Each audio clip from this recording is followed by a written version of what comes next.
Welcome back to another technical deep dive here in the debug zone. Today, we're tackling a big question and breaking it down with insights from other users. Hopefully, this clears up some misconceptions and helps you get the answer you need. So buckle up, stay a little curious, and let's jump right in.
And that's a wrap.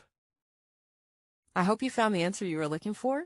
If you did, take a second to hit that subscribe button. It really helps out. And let me know in the comments which solution worked best for you. See you next time in the debug zone.